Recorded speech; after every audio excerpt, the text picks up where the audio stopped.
안녕하세요. 현실주의자입니다. 어제까지만 해도 무슨 평화 분위기를 잡고 있어서 대북주가 돈이 많이 했는데 갑자기 또 미사일 발사했다죠. 근데 이게 좀 늦게 알려졌어요. 이것도 되게 웃겼는데 잠깐 알아보고요. 위기의 대북주입니다. 지금 왔다 갔다 지금 냉온탕을 왔다 갔다 하고 있어요. 대북주 투자하시는 분들은 진짜 물 떠놓고 북쪽으로 빌어야 될 판입니다.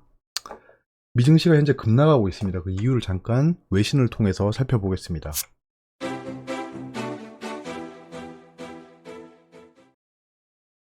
자, 외신입니다. 왜 떨어질까요? 스탁 다운. 자, 떨어진다고 하죠. 3일 연속으로 떨어진다고 합니다. 일드 점프라고 합니다. 채권 수익률이 올라가고 있다. 채권 수익률이 올라가고 있다는 말은 뭐죠? 채권 가격이 떨어지고 있다. 채권 가격이 떨어진 이유는 뭐죠? 채권이 매력이 없기 때문입니다. 왜 매력이 없을까요? 물가가 올라갈 거라고 생각한다는 겁니다. 참 복잡하죠. 생각해보면. 월스트리트이 로워, 떨어지고 있다. 인플레이션 피어. 자, 인플레이션 피어라고 하죠. 물가가 올라간다는 거잖아요. 금리가 올라간다 이겁니다. 나스닥이 다운 1.4%라고 합니다. 자, 국채 수익률, 일드가 올라가면 왜 나스닥이 떨어질까요? 왜 그 인플레이션 피어, 그 다음에 일드 점프하는데 나스닥이 떨어진다고 강조할까요? 나스닥에는 기술주가 모여 있습니다. 성장주죠. 성장주, 기술주는 어떤 게 핵심이라고 했죠? 얘들은 대출 많이 일으켜서 시설을 투자해야 됩니다. 그래서 저금리 시대, 코로나 이후에 저금리, 제로금리로 만든 다음에 가장 부각받았던 게 성장주였습니다. 그러면 반대로 금리가 올라가고 국채 수익률이 올라가면 얘들이 내야 될 이자가 많아진다는 겁니다. 그럼 수익이 줄겠죠. 당연히 떨어질 수 있다는 겁니다. 저게 정당한 이유다라고는 보기 어렵고 지금 풀려있는 돈을 생각하면 사실 금방 반등할 걸로 얘기해집니다. 이런 이슈라면요. 우리가 모르는 이슈가 있을 수 있겠지만 현재 시장에 까놓여진 패를 보면 사실 이거는 급나갈 사유는 안 돼 보입니다. 일단은 그래요. 월스트리트이 텀블 폭락하고 있다라는 겁니다. Weak consumer sentiment. 자, 소비자의 심리가 약해져 있답니다. 오늘 소비자 신뢰지수가 발표됐죠. 안 좋게 나왔습니다. 그런 이유고요. 본드 일드, 채권 수익률이 올라가고 있다. 채권의 매력이 떨어지고 있다. 다른 게 올라간다는 거겠죠. 채권이 매력이 없으면 다른 게 올라가고 있다는 겁니다. 설마 뭐 돈을 찾아서 배추밭에 묻진 않겠죠. 브렌트 오일이 딥. 거기다 유가까지 떨어지고 있습니다. 왜 떨어지고 있냐라고 하면 무슨 이유죠? 지금 중국에 블랙아웃이 발생하고 있습니다. 블랙아웃 정전이 발생하고 이제 그 전력의 수급이 좋지 않다는 거예요. 그러면 생산량이 줄어드니까 그 석유의 수요가 줄겠네. 그러면 수요가 줄어드니까 가격이 떨어지겠네. 약간 이런 얘기입니다. 근데 이것도 단기 이슈로 보이죠. 일단은 상승치도 좀 컸고요. 최근에 달러가 히트, 하이를 하고 있다. 안전자산이 올라가고 있다라는 겁니다. 트레저리 일드, 채권 수익률이 올라가기 때문에 달러가 올라가고 있다라는 겁니다. 그런 이유로 인해서 지금 미증시가 하락을 하고 있다. 내신입니다. 중사상 초유의 전력난, 한국 기업 공장 셧다운 불안감이 엄습하고 있다. 똑같은 겁니다. 근데 이게 되게 복잡해요. 그럼 중국은 왜 지금 전력난이 발생했냐라고 하면 호주가 가장 질 좋은 석탄을 생산하기로 유명합니다. 근데 호주는 중국이랑 무역 분쟁을 하고 있어요. 왜냐? 지금 그러니까 호주가 중국 편에 안 붙은 거예요. 그래서 둘이 지금 되게 첨예하거든요. 첨예한 대립을 벌이고 있는데 야 호주 석탄 수입 안 해? 이렇게 된 겁니다. 뭐안 파는 건지 수입 안 하는 건지는 뭐 다른 문제지만 그런 상황에서 지금 그 셧다운이 발생하고 있다는 거죠. 연료탄 가격까지 급상승해서 발전 단가도 올라가 있습니다. 그런 상황이다. 되게 복합적이다. 우리도 백신 패스 도입하나 전문가도 위드 코로나 단계적으로 시행해야 위드 코로나 시대가 다가오고 있습니다. 지금 백신 2차까지 접종률이 40%를 넘었죠. 이제 이 접종률이 올라가기 시작하면 그 리오프닝 관련주들이 조명을 받을 겁니다. 저는 뭐 하나투어랑 호텔신라 이런 것들 가지고 있죠. 원자재값 오르고 코로나 다시 번지고 제조업 경기 전망치 꺾여. 이것도 그럼 위에 뉴스랑 대비가 되는 거죠. 위드 코로나 얘기를 하고 있는데 코로나가 다시 번지고 뭐 이러고 있습니다. 4분기 경기 전망 지수가 100 밑으로 떨어졌어요. 12포인트가 빠졌다. 그 직전 분기 대비. 뭐 좋은 시그널은 아니죠. 하락 추세를 겪고 있다는 거니까요. 일단 4분기를 좀 봐야겠습니다. 2025년이면 서울서 에어택시 탄다. 드론 관련주가 또 계속 조명받을 겁니다. 드론은 미래를 차지하고 있죠. 우리 미래에 우리 생활을 바꿔놓고 산업을 바꿔놓을 뭐 로봇이라든가 드론, 4차 산업혁명에 대해서는 지속적으로 모니터링을 해야 된다라는 게 여기서 또 보입니다. 2025년이니까 멀었습니다. 사실 멀었습니다. 지금 조명받는다고 해서 따라붙을 건 아니에요. 중장기적으로 보는 게 좋을 것 같다. 반도체 연대 협력 협의체 출범했다. 그냥 반도체 관련 뉴스입니다. 큰 뉴스는 없어요. 지금 북한 미사일 쏜 거, 그다음에 미증시 하락하고 있는 거. 이거 업데이트 안 했다. 넘어갈게요. 오늘도 좀 늦었죠. 참. 잠깐만. 잘못 붙여놨다. 저거 다른 자료인데, 오늘 100분 토론을 했죠.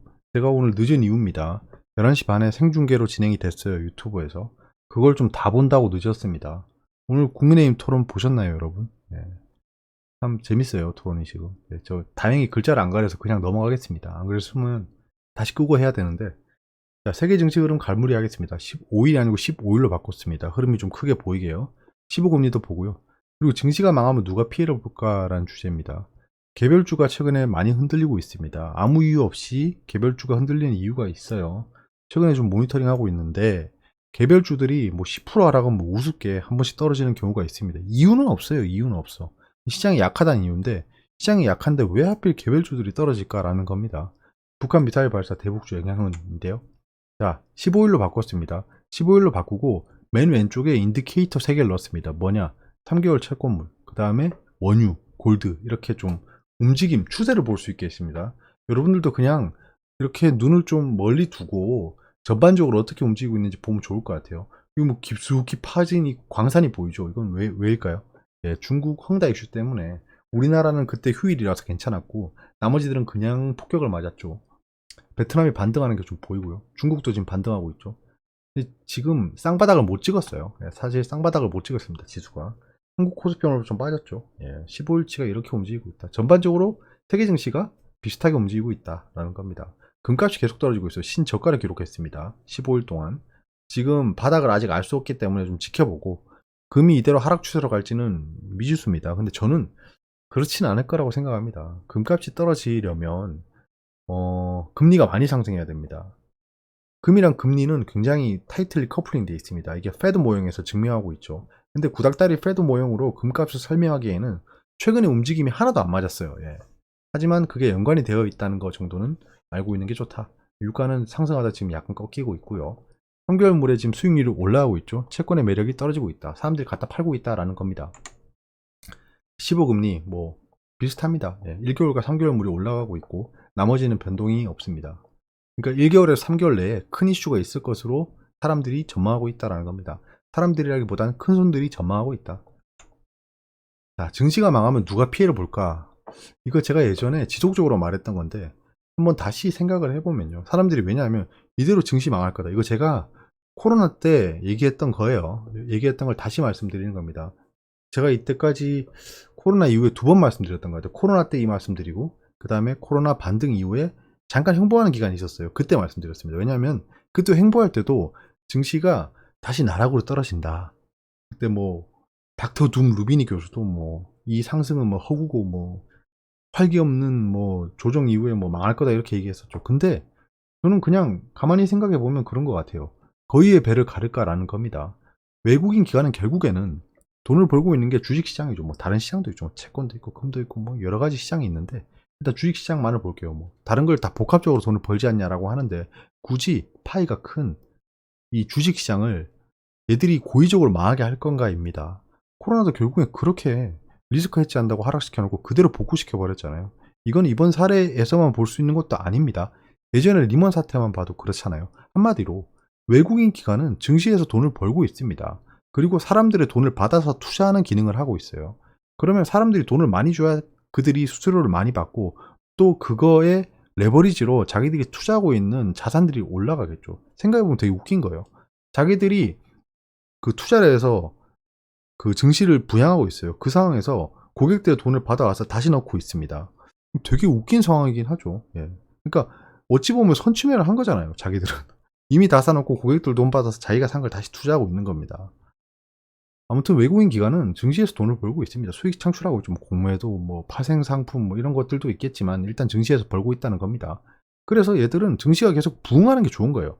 그럼 지금 뭐 국민들이 대대적으로 투자를 하고 있고 주식 붐이 일고 있고 거기에 여러 가지 잠재 능력들이 있죠. 그러니까 우리는 퇴직금도 아직 투자가 안 되고 있고 아무튼 한국 시장에 여러 가지로 포텐셜이 있습니다. 포텐셜. 그런 상황에서 증시에서 돈을 다 빼고 나가서 망하게 한다? 그럴 이유가 없는 거죠. 예. 그럴 이유가 없는 거죠. 그냥 가만히 생각해보면 그런 것 같아요. 자기들의 돈을 버는 터전을 망하게 한다? 약간 어불성설입니다. 일단은 그렇게 생각해요. 그래서 증시가 망하는 일은 없을 것 같다, 일단. 요즘 너무 망한다고 하니까, 사람들이. 주식이 왜 우상향하고 있는지 알 수 있는 거죠. 자기들이 이미 투자해놓은 이 튼튼한 땅을 계속 부양시키는 일이 이분들의 주요 목적이죠. 그걸 위해서 언론을 이용하고 있는 거고. 그리고 돈의 가치가 하락하고 있다는 게 보여지는 거죠. 사실 주식이 쭉 올라왔다고 생각할 수도 있지만 생각해보면 이때까지 쭉 돈의 가치가 폭락해 왔다는 거라고도 볼 수 있습니다. 그건 인플레이션과도 관계가 있는 거죠. 물가 상승이 지속적으로 이루어지기 때문에 10년 전에 100억이랑 지금 100억은 천지 차이인 거죠. 그러니까 10년 전에 100억이 지금의 한 10억 정도 되려나? 예, 그렇잖아요. 그러면 예전에 주가가 만 원이었던 게 지금은 10만 원이 돼 있어야겠죠. 이 기업의 성장을 하나도 하지 않았더라도. 예. 근데 이 기업의 성장까지 했으면 10배 이상 올랐어야겠죠. 동등 가치라고 생각하면. 그래서 주식시장은 계속 올라가고 있다고 저는 생각합니다. 자, 그리고 개별주가 흔들리는 이유인데요. 지금 보시면 이게 딱 보면 와닿진 않을 겁니다. 왜냐하면 흔히 보는 차트는 아니거든요. 제가 만들어 봤는데요. 코스피 코스닥 지수가 움직이는 걸 넣고 그 다음에 미수금 반대 매매액입니다. 그러니까 미수금에서 반대 매매 들어간 금액의 규모예요. 거기에 미수금 대비 반대 매매 비중이 빨간색입니다. 자, 그러면 툭툭툭툭 이렇게 올라가는 부분을 보시면 반대 매매 비중이 올라간 부분이잖아요. 그러니까 반대 매매가 많이 발생했다는 거겠죠. 당연히 그때 반대 매매 이 규모도 커지는 거고요. 이거는 동일하게 움직이는 거죠. 자, 그럼 코스피 지수가 좀 크게 하락할 때를 보면 지금 여기 이렇게 떨어질 때 보면 반대 매매 금액이 훅 올라가고 반대 매매 비중도 많이 올라가죠. 안 보인다. 파란색으로 할게요. 자, 이렇게 반대 매매도 올라가고 지수도 하락합니다. 반대 매매 그 규모도 올라가죠. 그럼 다시 이쪽으로 올게요. 똑같죠? 네. 지수가 하락할 때 반대 매매 규모도 올라가고 비중도 올라갑니다. 자, 그러면 반대 매매가 일어날 때 어떤 종목들이 팔려 나갈까요? 네. 반대 매매하면 진짜 내가 원하는 종목이 팔리는 게 아닙니다. 반대 매매 당해보신 분 있나요? 네, 있으실 것 같습니다. 저도 반대 매매를 당해봤습니다. 예전에 반대 매매 당해봤는데 미수금 반대 매매요. 그러면 제가 원하는 종목이 안 팔려 나가요. 그러니까 그냥 저한테 통보가 옵니다. 이 종목 내일 시초가에 팝니다. 이렇게 와요. 너 지금 돈 입금 안 하면 이거 나 내일 팔아버릴 거야. 내가 원하는 종목이 팔려 나가지 않는다는 겁니다. 그러면 개인 투자들이 투자했던 종목들이 많이 팔려 나가겠죠. 그러니까 개인이 많이 샀던 종목들이 팔려 나간다. 한마디로 개별주입니다. 개별주. 뭐 갑자기 반대 매매로 뭐 삼성전자가 다 팔려 나오고 이러진 않겠죠. 그래서 개별주가 최근에 많이 흔들리고 있는 이유는 반대 매매 그 비중이 올라가고 있다는 겁니다. 왜냐하면 증시가 지금 횡보하고 있어요. 횡보하고 있어서 그 급등하는 종목을 따라잡았을 경우에 반대 매매를 당하는 경우가 굉장히 많아지고 있습니다. 그래서 개별 종목들이 아무런 이유도 없이 시초가에 하락하고 아무런 이유도 없이 2시 이후에 하락을 합니다. 2시 이후에도 반대 매매가 발생합니다. 자, 북한 미사일 발사했대요. 참 진짜 웃기죠. 예, 북한이 미사일 또 발사, NSC 유감. 근데 미사일 발사 시간을 보면 오늘 오전 6시 40분쯤 내륙에서 동쪽으로라고 합니다. 뭐 발사한 건 발사한 건데 뭐 한 발이고 두 발이고 이게 뭐 LSBM 이랑 관계없는 것 같아요. 일단 6시 40분에 발사했다는 겁니다. 자, 그러면 주요 대북주 흐름들을 볼게요. 인디에프, 개성공단 관련주죠. 갭 상승을 합니다. 갭 상승을 했다 쭉 떨어져요. 예, 일단 이런 흐름이 보였어요. 자, 그 다음에 아난티. 자, 시초가에 하락합니다. 하락했다가 오르고 끝났어요. 예, 신기하죠. 근데 인디에프도 상승을 했어요. 생각해보면. 전일 대비해서. 그냥 윗꼬리를 달고 음봉을 그렸다 뿐이지. 광명전기. 시초가 하락했다가 상승해서 끝났어요. 자, 대유. 시초가 하락했다가 그대로 하락했어요. 자, 그러면 대북주 섹터에 포함된 종목들이 다 다르게 움직이고 있는 겁니다. 이런 흐름들을 살펴보면서 이 종목은 누군가는 이 종목에 관여를 하고 있구나를 생각해 보는 겁니다. 예. 그러면 간단하게 생각해서 아난티는 누가 관리하고 있는 것 같죠. 일단.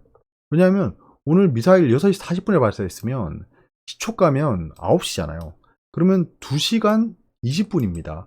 이 6시 40분부터 2시간 20분 사이에 이 증시에 참여하고 있는 사람에게 소식이 안 갔을까요? 우리는 모르죠. 우리는 알 수 없죠. 우리는 요 합동참모본부가 발표할 때 아는 거죠. 근데 이 정보가 합동참모본부 발표하기 전에 우리 말고 누군가는 알았겠죠. 그러면 이 시초가에 영향을 줬을 거란 말입니다. 광명전기도 결국에 상승했죠. 근데 대유는 그냥 이렇게 하락해 버려요. 그러니까 대유는 제가 봤을 때 지금 관리하는 사람이 없다라고 보여집니다. 느낌이. 인디에프는 관리하는 애가 있는데 오늘 하락을 알고 미리 여기서 좀 단기 트레이딩을 했다는 게 좀 느껴집니다. 광명전기도 누군가 관리하고 있죠. 아난티랑 광명전기는 비슷하게 움직입니다. 지금 뭐 광명전기는 다른 이슈도 있겠죠. 당연히 이번에 뭐 그 정책 관련주로도 좀 엮일 것 같아요. 해명전기, 뭐 광명전기, 뭐 선도전기 이런 것들 있잖아요.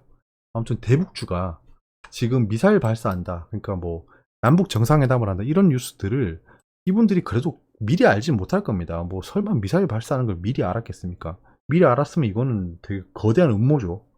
그래서 이런 움직임들이 예측하지 못한 상황이 발생하면 얼굴을 드러낸다는 겁니다. 그래서 아난티 광명전기는 누군가가 개입을 하고 있다 정도만 여길 수 있을 것 같습니다. 그러면 막상 따라붙냐? 그건 또 리스키합니다. 아닐 수도 있고 이 관리하는 애들이 갑자기 급락시킬 수도 있는 거잖아요. 그러면 한 가지 생각해 보는 겁니다. 아난티랑 광명전기 이 두 가지는 급락을 크게 하면 반등할 확률이 좀 있겠구나라고 그냥 가정해 볼 수 있는 거예요. 그러니까 급락이 클 때 한번 기회를 노려볼 수 있겠다 정도만 생각하고 있습니다. 인디에프도 뭐 비슷하긴 하겠죠.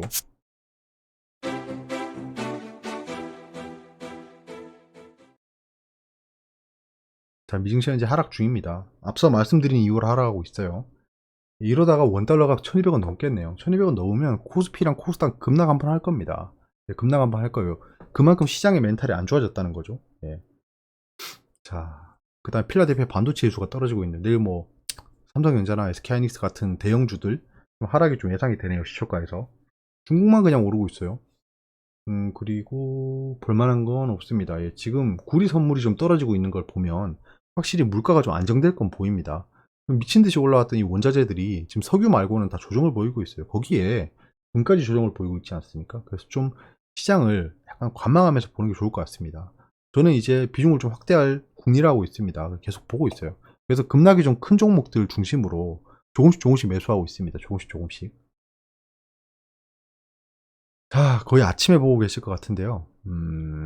아우, 오늘 너무 피곤하네요. 예, 괜히 또 봐가지고. 예, 대선 토론이 앞으로 좀 많이 남았습니다. 지금 여야 전부 다 대선 토론 하고 있죠. 뭐, 저는 이런 그 토론 같은 거에 관심이 많아서 많이 보는 겁니다. 사람들이 조리 있게 말하고 논리 있게 말하고 여러 가지 백데이터, 그 다음에 관심사 이런 것들을 보는 게 굉장히 재밌거든요. 그래서 좀 많이 보는 편인데 최근엔 또 대선이 다가오니까 이런 토론들이 많죠. 여러분들도 시간 잘 안 빼서 이런 토론 같은 거 전 봐야 된다고 생각합니다. 이 사람이 어떤 생각을 하고 어떻게 말을 하고 어떤 논리가 안 맞고 이런 것들을 좀 파악하는 게 좀 뭐랄까 좀 민주주의 시민이 가장 펼칠 수 있는 큰 권리가 아닐까 합니다. 거기서 우리의 최대의 권한인 투표를 행사할 수 있게 되는 거죠. 아무튼 뭐 여기까지고요. 최근에 시장이 힘드니까 좀 힘드실 것 같습니다. 반대에도 많은 걸 보면 그렇게 뭐 해피하지 않을 것 같고요. 하지만 이 증시를 좀 길게 보고 이런 이슈들로 인해서 하락이 있거나 조정이 크게 오면 이번엔 좀 매수 기회로 삼는 게 어떨까라는 생각을 합니다. 자, 이제